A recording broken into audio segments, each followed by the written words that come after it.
Nesta segunda aula, vamos começar com as redes de neurônios. Os neurônios estabelecem ligações para trocar informação através de sinapses e essas ligações estabelecem as chamadas redes neuronais. Aqui nós temos uma simples rede neuronal formada por três neurônios. O primeiro neurônio, chamado de sensitivo, ele passa a informação para um segundo neurônio, chamado de interneurônio, que então passa para um neurônio efetor, chamado neurônio motor. Isso é uma simples rede neuronal. Algumas regionais podem ser mais complexas. Nós temos aqui um outro exemplo de uma simples rede neuronal, que tem três neurônios. Nós temos essas linhas azuis vindo e captando informações da pele, elas seguem até o gânglio, daqui vão para o interneurônio e do interneurônio vão para o músculo esquelético. O tipo de informação processada por essa rede, que é chamada de arco reflexo, é uma informação simples. A partir da oitava semana de vida intrauterina, já desenvolvemos esse tipo de rede. Já existem outras redes mais complexas, como aquela, por exemplo, que interpreta a dor. Existe um neurônio sensorial que passa por vários interneurônios e ele se comunica com o córtex cerebral através dos núcleos do sistema nervoso central. Essa ligação com o córtex cerebral para perceber a dor só é estabelecida entre a 22ª e a 29ª semana de vida intrauterina.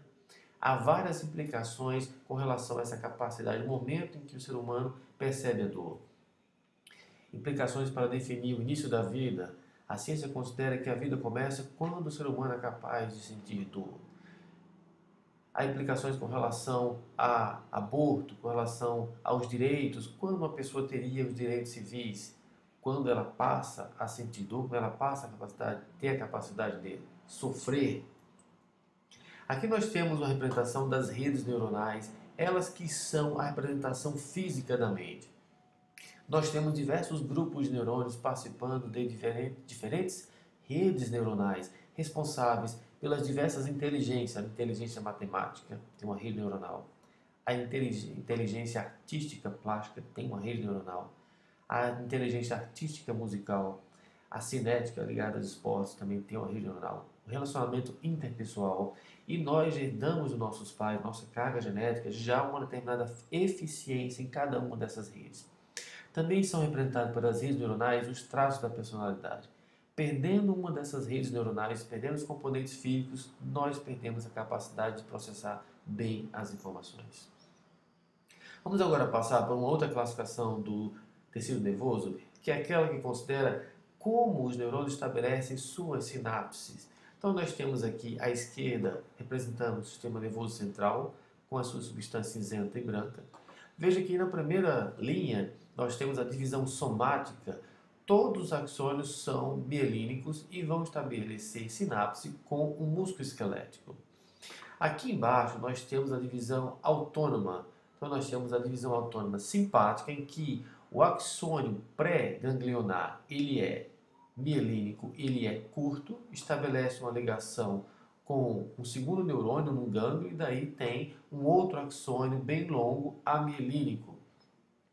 Uma outra porção do sistema nervoso simpático estabelece uma conexão através de um curto axônio mielínico com a medula da adrenal.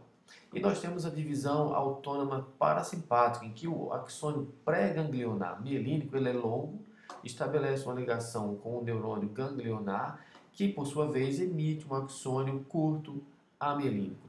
Veja que no sistema nervoso autônomo todos os axônios pós-ganglionares são amielínicos. Vamos voltar a falar um pouco sobre os axônios. Eles têm o transporte de substâncias indo do corpo celular para o telodendro, chamado anterógrado, e do telodendro para o corpo celular, chamado retrógrado. Os neurônios do sistema nervoso central dependem muito do mecanismo retrógrado para sobreviver. Então, uma vez que nós temos rompimento de um axônio no sistema nervoso central, não há reparação do neurônio. Já no sistema nervoso periférico, isso é possível. Vamos falar agora um pouco sobre as sinapses. Então, o neurônio ele tem, na condição normal, uma polarização, mais íons positivos fora e mais negativos dentro. Quando ocorre a percepção do sinal, a sinapse, isso ocorre uma inversão. Então, nós temos vários tipos de sinapses, classificados com relação aos tipos de células envolvidas, com relação aos tipos de componentes neuronais, aos tipos de neurotransmissores e à estimulação, podendo ser excitatória ou inibitória. Os componentes da sinapse são o neurônio pré-sináptico, ou membrana pré-sináptica, uma fenda sináptica e o neurônio pós-sináptico.